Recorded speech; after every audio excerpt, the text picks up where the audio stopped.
என்னம்மா உங்கள் தலைவர் விஜய் பதவியேற்பு விழா முடிஞ்சது போல? சிறப்பா சம்பவமா முடிஞ்சிருச்சு. தரமான சம்பவமா? தரமான சம்பவமா இருந்துச்சு. நீங்களும் பார்த்திருப்பீங்களே? பார்த்தேன் போயிட்டு தான் இருந்தது. ஐயோ, ரொம்ப என்ன சொல்றது, ரொம்ப காக்க வச்சுட்டாங்க எங்களை. ஆமா, கடைசி நொடி வரைக்குமே திக்கு திகிலாவே இருந்தது. கொஞ்சம் பக்கத்துல இருந்துச்சு. அந்த 2 நாளைக்கு முன்னாடி எல்லாம் இந்த தந்துருவாங்க, வந்துகிட்டு இருக்கு, புலி வருதுங்கிற மாதிரி வச்சு செஞ்சுட்டாங்க. அதுவும் லாஸ்ட் மினிட்ல எல்லாம் சரிங்க என்ன 2 தொகுதி கொடுத்துட்டாங்க, வந்துரும், அதெல்லாம் சேர்ந்துரும். நாங்க திடீர்னு நியூஸை போட்டு பார்த்தா இல்லைங்க ஆதரவு தரலைன்ட்டாங்க. என்னடா எடுத்தீங்க? ஏதோ ஒண்ணு எடுத்துடா, சட்டு புட்டுன்னு முடிச்சு விடுங்கடா, ஏன்டா எங்க தலைவனை வச்சு செய்றீங்க அப்படிங்கிற மாதிரி ஆயிடுச்சு. அவர் எத்தனை தாடி தான் போவார்? பொசுக்குன்னு என்னமோ பின்னாடியே இருக்கு, ஆளரை பார்க்க போறாரு, போய் பார்த்துட்டு திருப்பி வந்துருவாரு, நல்ல செய்தியா சொல்லுவாருன்னு ரொம்ப எக்ஸைட் பண்ணிட்டே இருந்தோம். இன்னைக்கு ஒரு வெற்றிகரமா பதவி ஏற்றுட்டாரு. அதுலயும் தமிழ்நாட்டு மக்கள் எல்லாத்துக்கும் ரொம்ப சந்தோஷம் தான். கண்டிப்பா அவங்களோட வாய்ஸா தான் என் வாய்ஸ் இருக்கும்.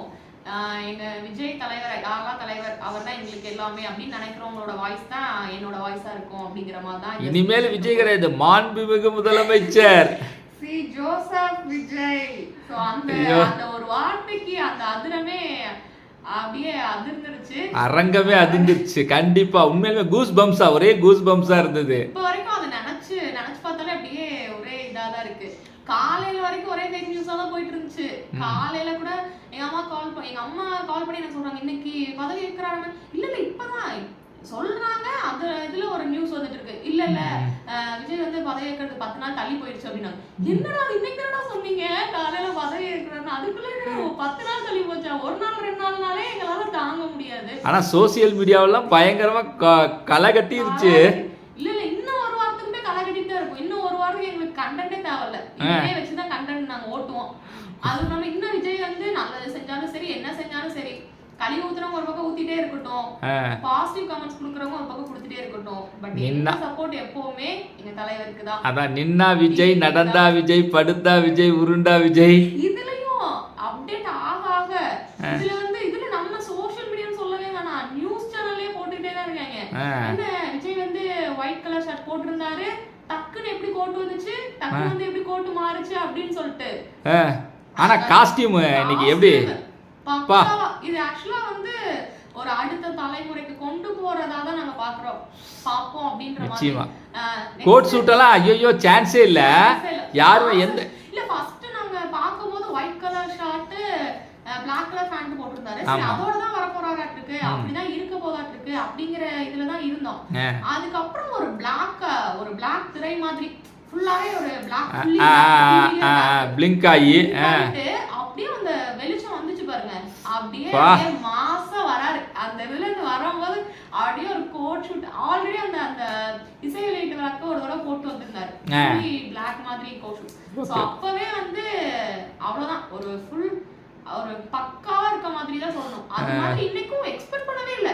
சோ முன்னாடி மாதிரி எல்லாரும் மாதிரியும் வேஷ்டி சட்டை ஏதோ போட்டு வர போறாரா, இல்ல எப்படி இருக்க போகுது, இல்ல எல்லாரும் எப்படி கலாய்க்க போறாங்க அப்படி நாங்க நேத்தெல்லாம் ஒரே இதாக இருந்தது. ஆனா இன்னைக்கு எங்க தலைவர் பக்கா அப்படி மாசா. ஆனா இதை பார்க்கும்போது, இந்த விழாவை பார்க்கும்போதுமா ஒரு அரசாங்க விழா அப்படிங்கிற மாதிரியே தெரியல. ஏதோ ஒரு சினிமா பார்த்துட்டு, ஒரு ட்ரைலர் பார்த்துட்டு மாதிரி எங்களுக்கு இருந்துச்சு. சோ எல்லாமே விஜய் பார்த்துட்டே ரொம்ப பார்த்து பழகிட்டோம். சோ அவர் தான் எல்லாமே எல்லாத்துக்குமே.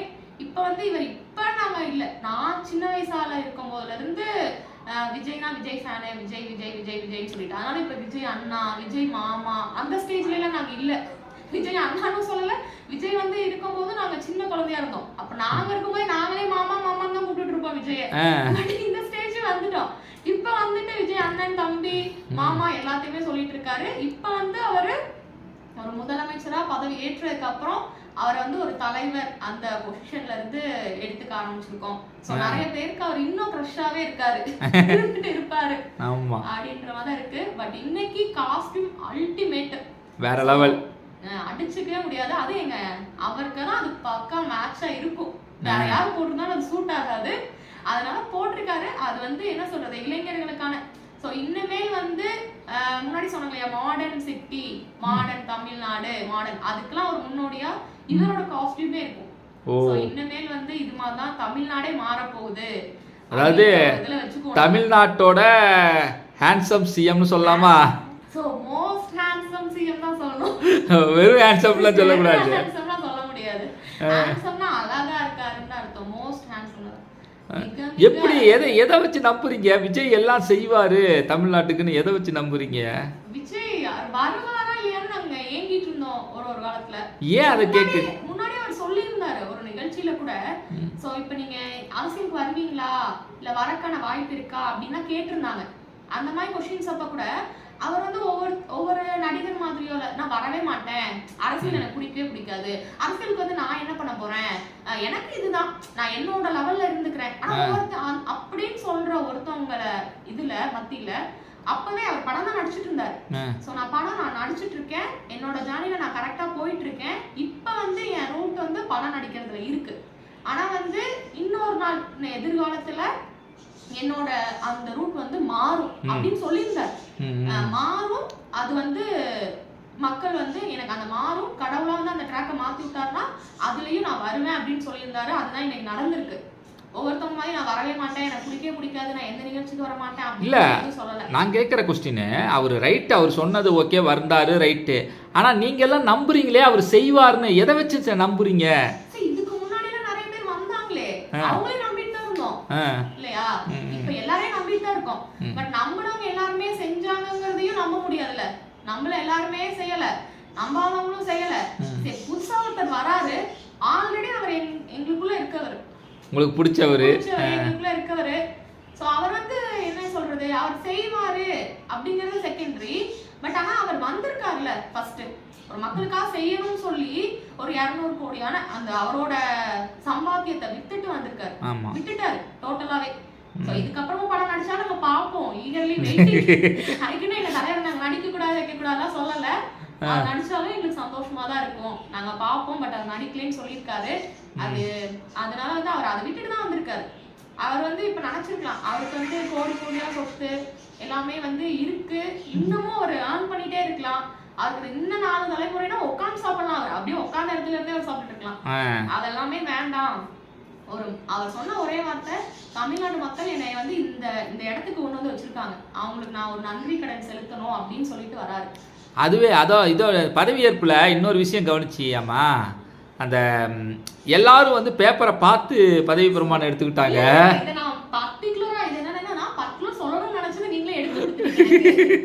இதுல என்ன மெயின் டாபிக்னா, எங்க தலைவர் ஃபர்ஸ்ட் எல்லாம் வரும்போது ஒரு வார்த்தை விட்டுட்டே இருந்தாங்க.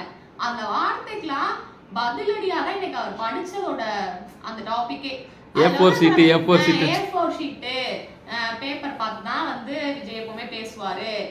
12வது படிக்கிற பசங்க மாதிரி புக்கு கையில வச்சுட்டே திரிவாரு, பார்த்தா பேசுவாரு, பார்க்காம அவருக்கு பேச தெரியாது, இவர் ஒரு அரசியல்வாதி ஆள் அப்படின்லாம் சொல்லியிருக்காங்க. நிறைய கமெண்ட்ஸ் வந்திருக்கு. இதுக்குமே வந்து நிறைய கமெண்ட்ஸ் வரும், நீங்க சொல்றது அதெல்லாம். பட் எங்க தலைவர் சொல்லியிருக்காரு, பாசிட்டிவ் கமெண்ட்ஸ் கொடுக்குறாங்களா இருந்தாலும் நெகட்டிவ் கமெண்ட் கொடுக்குறாங்க, தமிழ்நாட்டுல இருக்க 8 கோடி மக்களும் அவரோட மக்கள் தான். அதனால நீங்க நல்லது செஞ்சாலும் கெட்டது செஞ்சாலும் பாசிட்டிவ் கமெண்ட்ஸ் வரும் நெகட்டிவ் கமெண்ட்ஸ் வரும், நாங்க எப்பவுமே பாசிட்டிவா தான் இருப்போம், நாங்க எப்பவுமே நல்லதான் செய்வோம், நல்லது செய்தாதான் நினைக்கிறோம், எங்க தலைவர் வழியில நாங்களும் நடப்போம். அதுதான். அதனால வந்து அவரு அந்த ஒரு பேப்பர் விட்டு பேப்பர் வச்சிருக்காரு, படிக்கிறாரு, அதை பார்த்துதான் படிப்பாரு. அவருக்கு அரசியல் பேசவே தெரியாது. நாங்க அரசியல் எல்லாம் பழங்காலத்துல இருந்தாதான் வந்து அப்படியே பார்த்து அப்படியே பேசுவோம் அப்படிங்கறதுல இன்னைக்கு அவர் பேசினதுல இருந்து எல்லாருமே புரிஞ்சிருப்பாங்க. விஜய்க்கு வந்து அவர் எப்படி பேசினாருன்னு தெரியுங்களா? ஜோசப் நான் பதவி இருக்கிறேன், நான் இதெல்லாம் பாத்துக்க அப்படின்னாரா? ஒரு மாசா ஸ்பீச்சே மாசா இருந்தது. ஆமா ஆமா. ஐயோ, ஒரு வார்த்தையா பேப்பர் பார்த்து பேசினாரா? இல்ல பேசவே இல்ல. அது ஆளுநர் சொல்றதே சொல்ல, ஆளுநர் நீங்களா பேசுங்கன்ட்டு. ஏன்னா வந்து அந்த அரங்கமே அப்படியே அதிர்ந்துட்டு இருக்கு. இதுல ஆளுநர் பேசினாலும் கேட்கல, சரி நீங்களே பேசுங்க சார்னு அவர் சொல்லிட்டாரு. சொன்ன அடுத்த நிமிஷம் நம்ம தலைவரும் அப்படியே மக்களை பார்த்தே பேச ஆரம்பிச்சிட்டாரு. பொண்ணுகளை பார்த்தே அப்படி பேச அங்கேயும் ரொம்ப சவுண்ட். ஆல்மோஸ்ட் எல்லா டிஸ்ட்ரிக்ட்லயுமே வச்சிருந்தாங்க. இல்ல நம்மளோட சென்னையில கூட நிறைய பக்கம் வச்சிருந்ததா சொன்னாங்க. எல்இடி ஸ்கிரீன் மாதிரி வச்சு நாங்க பார்த்துட்டு தான் இருந்தோம். ஆமா, ஒளிபரப்புனாங்க, ஒளிபரப்பிட்டு தான் இருந்தாங்க. அதெல்லாம் செம வைபா போயிட்டு இருந்துச்சு. சோ அதே மாதிரி நம்ம தலைவரும் அப்படியே ஒரு என்ன சொல்றது செஞ்சுட்டமே ஒரு எனக்கு என்னமோ பிசுறு இல்லாம அப்படியே ஃபுல்லா ஒரு க்ளீன் போர்டா அப்படி ஒரு ஸ்பீச். இல்லை எனக்கு என்னமோ நம்ம சிஎம் வந்து இனிமேல் சிஎம்னு தான் சொல்லணும், நேம் வந்து விஜய்னு சொல்லக்கூடாது, தளபதினு கூட சொல்லக்கூடாது, சிஎம் தான். நம்மளுடைய தமிழ்நாட்டோட சிஎம் அவர்கள் வந்து அவர்கள் பேசுனது அந்த பதவி பிரமாணம் ஏற்றுக்கிட்டது வந்து ஒரு ஏதோ சிங்கம் வந்து ஒரு கர்ஜிக்கிறாப்புல காட்டுக்குள்ளே நின்று கர்ஜிச்சுட்டு போனாப்புல அப்படி இருந்தது. சும்மா செம மாசாக இருந்தது உண்மையிலுமே. ஆனால் ஒரு அதுலேயுமே வந்து ஒரு சர்ச்சை கிளப்புறாப்புல ஒரு நிகழ்வு நடந்தது. ஏன்னா எல்லா அரசு விழாக்கள்லையுமே வந்து நம்ம தமிழ்தாய் வாழ்த்துக்கு வந்து முதலிடம் கொடுப்பாங்க அப்படின்ற மாதிரி சொல்லுவாங்க.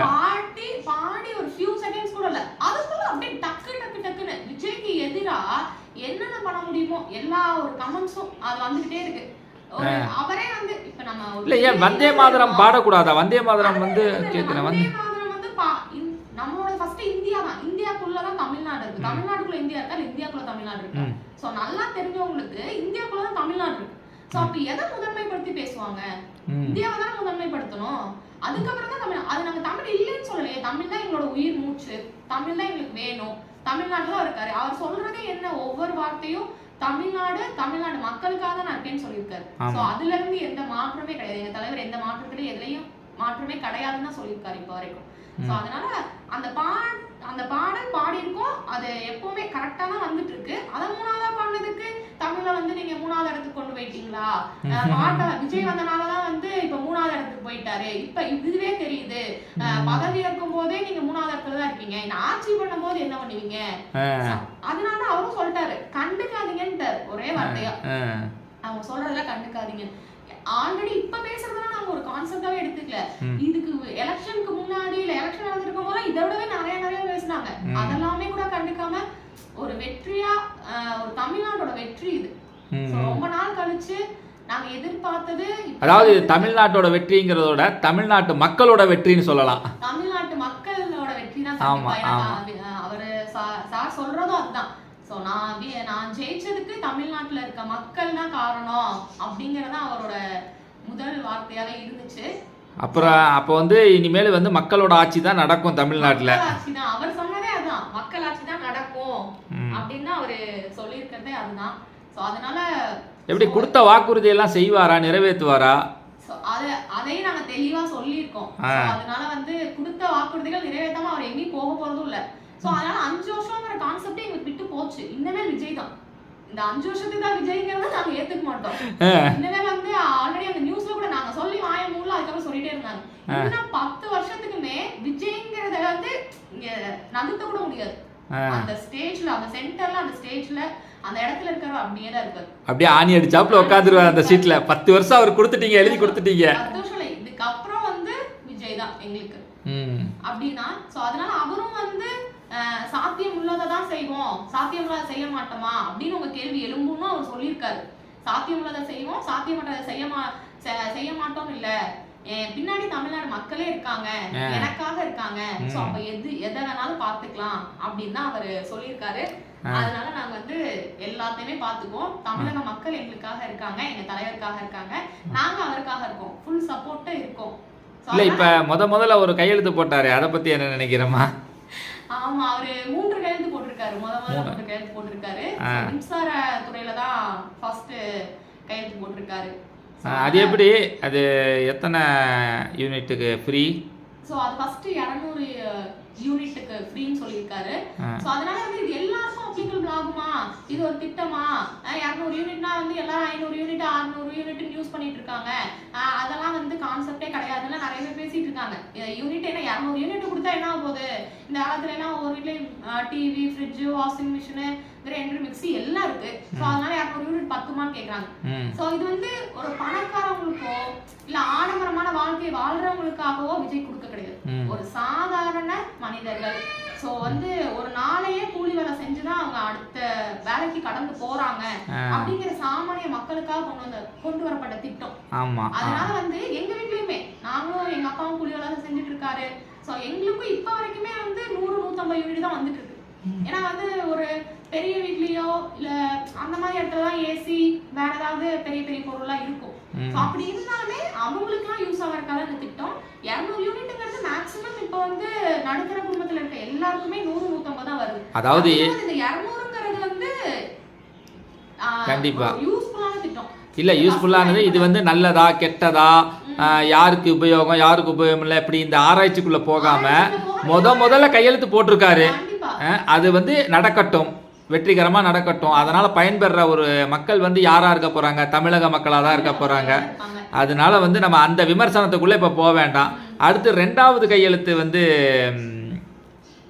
ஒரு கையெழுத்து போட்டாரு.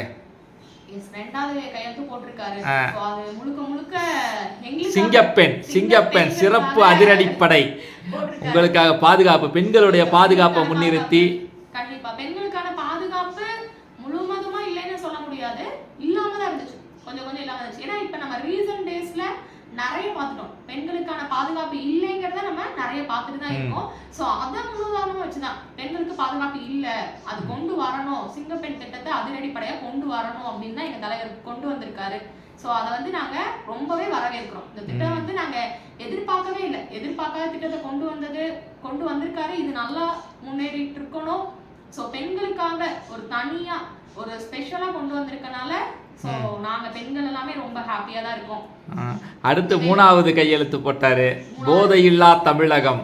கண்டிப்பா அது என்ன சொல்றது, போதையில்லா தமிழகத்தை சும்மா சொல்லிடலாம், போதையில்லா தமிழகத்தை உருவாக்குறாங்க, போதை இல்லாத நம்ம இருக்கலாம்னு சொல்லிட்டு. ஆனா அதை வந்து கண்டினியூஸா அது இல்லாம முற்றிலுமா வந்து குறைக்கிறேன், ஒவ்வொரு இடத்துலயும் ஒவ்வொரு மாவட்டத்திலயும் எல்லா பக்கமும் அவர் வந்து ஒரு பர்டிகுலரா அப்படின்றதெல்லாம் சொல்லல.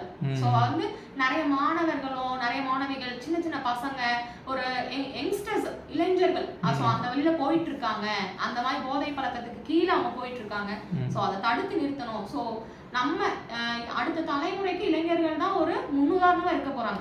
சோ அவங்கள ஃபர்ஸ்ட் ஒரு நல்ல வழிக்கு கொண்டு வரணும், அப்படின்னாலே நம்ம நாடு அடுத்த ஸ்டேஜுக்கு உயர்ந்துரும். அப்படிங்கிற ஒரு காரணத்துக்காக தான் எங்க தலைவர் 3வதும் இன்னைக்கும் அதுவும் பதவி பிரமாணம் ஆன அடுத்த நிமிஷமே 3லையுமே கையெழுத்து போட்டு. ஆமா, அது ஒரு ஸ்பெஷலு. பதவி பிரமாணத்தை அன்னைக்கே வந்து இதுக்கு முன்னாடி இந்த மாதிரி நடந்திருக்குதுன்னு நினைக்கிறேன். கலைஞர் ஒரு தடவை போட்டிருக்காரு. ஆனா இதுல வந்து 3 கையெழுத்து ஒரே டைம்ல போட்டிருக்காரு. இதுலயும் ஒரு சாதனை பண்ணிட்டாரு. கண்டிப்பா கண்டிப்பா வந்து ரொம்பவே சந்தோஷமா இருந்துச்சு. அதுவும் அவர் அந்த அரங்கமே பாத்தீங்கன்னா ஒரே கூஸ் பம்ப்ஸா தான் இருந்திருக்கு எல்லாரும். அப்புறம் அந்த கையெழுத்து போட்டதுக்கு அப்புறம் வந்து அவருடைய பேச்சு, அவருடைய ஸ்பீச், அந்த ஸ்பீச் முன்னாடி இருந்த ஸ்பீச் வந்து பாத்தீங்கன்னா அப்படியே நெருங்கவே முடியாது, நெருப்பு மாதிரி இருந்துச்சு. அப்படியே பக்காவா அவர் கண்ணுல இருந்து நோஸ்ல இருந்து அப்படியே ஷார்ப்னு சொல்லுவாங்க பாத்தீங்களா, கண்ணு நோஸ் அந்த சின்ன சிக் எல்லாமே அப்படியே ஷார்ப்பா, அப்படியே எல்லா மக்களே ஃபுல்லா அப்படியே ஒரு பார்வை பார்த்த மாதிரி அப்படியே ஒரு பிரைட்டா இருந்தது. அதுக்கப்புறம் I'm eagerly waiting to watch என்ன பேச போறாரு.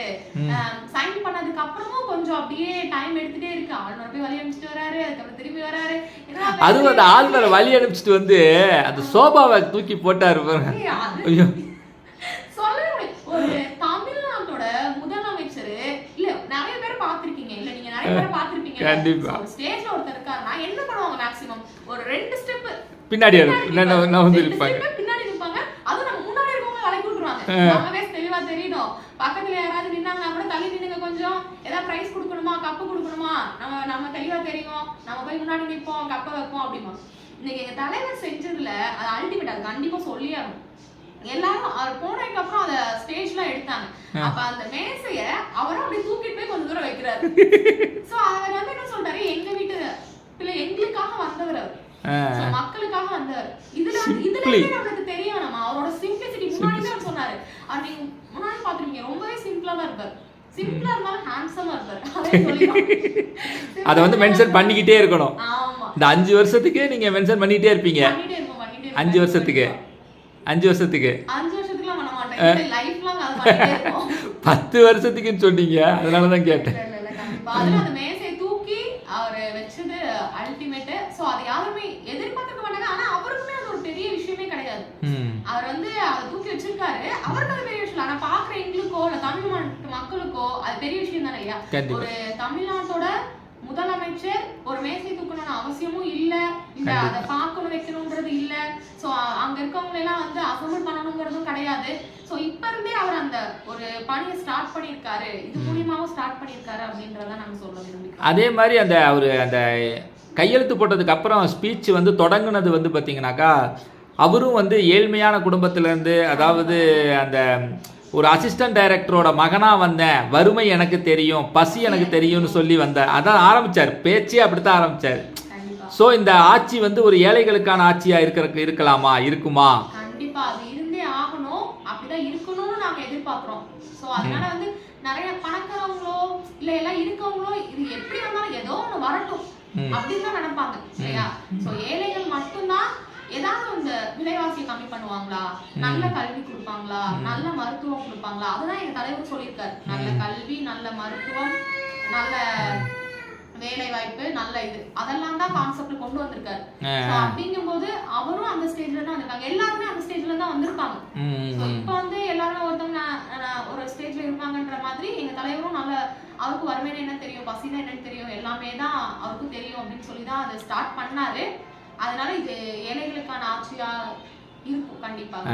ஏழைகளுக்கான ஆட்சியா, ஏழைகளுக்கான தலைவராக இருப்பார். அதை தொடர்ந்து அவர் இன்னொரு வார்த்தையும் சொல்லியிருக்கிறாரு, விஜய் தப்பு பண்ண மாட்டான், தப்பு பண்ண விடவும் மாட்டான். இந்த வார்த்தையை வச்சே ஊழல் எல்லாரும் சொல்றது வந்து விஜய் நாங்க நம்புறோம், விஜய் நாங்க நம்புறோம் அப்படின்னு தான் சொல்லுவாங்க. விஜய் நாங்க நம்புறோம் அப்படின்னு சொல்லிட்டு, ஆனா வந்து விஜய்க்கு பின்னாடியும் ஒரு ஃபுல் சப்போர்ட் இருக்கு. அமைச்சர்கள் இருக்காங்க, நிர்வாகிகள் இருக்காங்க, எம்எல்ஏஸ் இருக்காங்க, எல்லாருமே இருக்காங்க. சோ அவங்களை எல்லாரும் வந்து நம்ம நம்புவோமா, இல்ல அவங்க கரெக்டா பண்ணுவாங்களா பண்ண மாட்டாங்களா, நமக்கு 1008 டவுட்ஸ் இருக்கும். அவங்க மேலேயே நிறைய இது சொல்லிட்டே இருக்காங்க. ஒரு சின்னதா ஏதாவது வந்தாங்கன்னா கூட ஃபர்ஸ்ட் போட்டதே தாவேக்கான்னு சொல்றாங்க. அது யாரு என்ன அதெல்லாம் எங்களுக்கு கான்செப்ட் கிடையாது. விஜய் கீழே தானே வராங்க, விஜய் கீழே தானே வராங்க அப்படிங்கிறது நாங்க நம்புறது வந்து விஜய. விஜய் கீழே இருக்கவங்களும் கரெக்டா இருப்பாங்கிறதான அதையும் நாங்க நம்பிதான் ஆகணும். இல்ல அதையும் மென்ஷன் பண்ணிட்டார் அவரு. ஒரே centre Vijay centre, Vijay centre தான் அப்படிங்கிறது. ஆனா அதை வந்து பிரச்சாரத்திலேயே அவர் காட்டினாரு. ஏன்னா இந்த ஓட்டு போட்ட மக்கள் வந்து வேட்பாளர் யாருன்னுலாம் பார்த்து போடல. இவரும் வந்து பிரச்சாரத்துக்கு போகும்போது வந்து விஜய்க்கு ஆதரவு கொடுங்க, ஒரு முறை விசிலுக்கு ஓட்டு போடுங்க அப்படின்னு தான் சொன்னாரு. விஜய் உங்க விஜய் நான் நிக்கிறேன் அப்படிங்கிற மாதிரி தான் சொன்னாங்க. இப்பயுமே நிறைய வீடியோஸ்லாம் கூட பாத்துருப்பீங்க. நீங்க யாருக்கு ஓட்டு போட்டீங்க அப்படின்னு கேட்டா கூட நிறைய கூட லேடிஸா இருக்கட்டும், பாட்டி தாத்தா அந்த மாதிரி ஸ்டேஜ்ல அவங்களாம் எல்லாருமே கூட ஒரே வார்த்தை நாங்க விசிலுக்கு ஓட்டு போட்டோம். விசில் அந்த சவுண்ட் விசில் விசில் அப்படின்ற மாதிரி தான் விஜய்க்கு ஓட்டு போட்டோம், விஜய்க்கு ஓட்டு போட்டோம் அப்படிங்கறதா அவங்க இதுல இருந்து. சோ அதனால அந்த அதை தொடர்ந்து தான் வந்துட்டு இருக்கு. சோ அதனால ஒன்றும் பிரச்சனையே இல்லை. ஏன் விஜய் நம்புங்க, தப்பு பண்ண மாட்டேன், தப்பு பண்ணவும் விட மாட்டேன் அப்படிங்கறதுனால அது எங்களோட அவர் சொன்ன ஒரு வார்த்தை தான். நாங்க நம்புறோம், நம்புறோம், அவர் நம்புறோம், அவர் எங்களை பாத்துக்குவாரு, எங்களுக்காக எல்லாமே அவரு. ஆனா அவகாசம் கேட்டிருக்காரு, கால அவகாசம் கேட்டிருக்காரு. கால அவகாசம் என்ன 10 வருஷத்துக்காக கேட்டிருக்காரு. கால அவகாசம் சொன்னோடனே சொல்லிட்டாங்க, சரி 5 வருஷம் ஆட்சி இருக்கு, 5 வருஷம் கால அவகாசம் கொடுத்துறோம்னு சொல்லிட்டு. சோ இந்த மாதிரி கமெண்ட்ஸ் எல்லாம் வந்து பார்க்கும்போது கொஞ்சம் கடுப்பு ஆகுது. என்ன இப்ப அவர் ஒரு வார்த்தை சொல்லக்கூடாது, இப்ப இருக்கவங்க சொல்ல மாட்டாங்களா? ஒரு வார்த்தை கால அவகாசம் சொன்ன ஒரு அடுத்த நிமிஷமே சொல்லிட்டாங்க, 5 வருஷம் கால அவகாசம் கொடுக்கட்டுங்களா விஜய் சார், அதுக்குள்ள பண்ணிருவீங்களா அப்படிங்கும் போது சரி இருக்க இதுல அவர் ஓபன் டாக்கா சொல்லிட்டாரு, வெள்ளை அறிக்கை ஒண்ணு குடுக்குறேன் அப்படின்னு சொல்லிட்டாரு. ஃபர்ஸ்ட் போய் உள்ள இருக்க என்னன்னு பாக்கட்டும், பார்த்தாதானே தெரியும் என்ன இருக்கு இல்லன்னு. இன்னும் அவர் போகவே இல்லையே, அவர் போகவும் இல்ல, திறந்து பார்க்கவும் இல்ல, என்ன ஏதுன்னு ஒண்ணு இருக்குன்றதே தெரியல. அங்க போனாதான் என்ன இருக்கு ஏது இருக்கு எல்லாத்தையும் கண்டிப்பா எங்க தலைவர் வந்து அந்த வெள்ளை அறிக்கையில கொடுப்பாருன்னு நாங்க நம்புறோம். அப்பதான் எங்களுக்கும் தெரியும், எங்களுக்குமே தெரியாது இல்லையா, எங்களுக்கு தெரியாது, யாருக்கும் தெரியாது என்ன இருக்கு, என்ன ஆட்சி நடந்துட்டு இருக்கு. சோ அதை எப்படி அடுத்த ஸ்டேஜ்க்கு கொண்டு போலாம் அப்படிங்கறத தலைவர் ஃபர்ஸ்ட் யோசிப்பாரு. ஆனா அதுக்குன்னு வந்து ரொம்ப நாள் எடுத்துக்க போறது கிடையாது. அவர் சொன்னதை பார்த்தா ரொம்ப நாளா எடுத்துக்க மாட்டாரு. அவர் கூடிய விரைவிலேயே அவர் சொன்ன வாக்குறுதி எல்லாத்தையுமே கண்டிப்பா நிறைவேற்றுவாருங்கிற நம்பிக்கை எங்களுக்கு முழு நம்பிக்கை இருக்கு. அவர் மேல முழு நம்பிக்கை இருக்கு. அதே மாதிரி நன்றி எல்லாம் தெரிவிச்சாரு, எல்லாத்துக்கும் நன்றி தெரிவிச்சாரு. விர்ச்சுவல் வாரியர்ஸுக்கு ஸ்பெஷல் தேங்க்ஸ் சொல்லிட்டாரு, ஸ்பெஷல் தேங்க்ஸ் சொன்னாரு. அதுக்கப்புறம் தமிழக மக்களுக்கு வந்து எல்லாத்துக்குமே நன்றி சொன்னாரு. அதுக்கப்புறம் ஸ்பெஷல் தேங்க்ஸ் சொன்னாரு. சோ அதுதான் ஹைலைட்டே. சோ அவங்களோட குட்டீஸ் அவங்க மாமாக்கு விஜய் மாமா ஓட்டு போட வைத்த எல்லாத்துக்கும் நன்றின்னு சொன்னாரு. ஆனா அன்னைக்கு நீங்க நினைச்சிருக்கணும், எங்க வீட்லயே 2 குட்டீஸ் இருக்காங்க. நான் எங்க அக்கா பசங்க இருக்காங்க, குட்டீஸ் இருக்காங்க, நாங்க எங்க வீட்ல இருக்கோம். அன்னைக்கு அந்த எலெக்ஷன் ரிசல்ட் வந்துட்டு இருக்கும்போது ஒரே போன் டாக்கிங் தான். போன காதுல ஹெட்செட்டை போட்டுட்டு டிவியை பார்த்துட்டு, இல்ல டிவி இல்லைன்னா போனை பார்த்துட்டு அப்டேட் என்ன வருதுன்னு. இதுல குட்டீஸ் எல்லாம் பாத்தீங்கன்னா இதுக்கு முன்னாடி இருக்க ஜெனரேஷன்ஸ் வரைக்கும் இல்ல பாஸ்ட் இயர்ஸ் வரைக்குமே எப்படி இருந்ததுன்னா இது என்னன்னே தெரியாது அவங்களுக்கு. தேர்தல்னா என்னன்னு தெரியாது, அரசியல்னா என்னன்னு தெரியாது, என்ன நடக்க போகுது என்ன ஏதுனே தெரியாத அந்த குழந்தைகளுக்கு அன்னைக்கு ஒரு நாள் மட்டும் விளையாட்டோ டிவியோ மொபைலோ எதுவும் கிடையாது.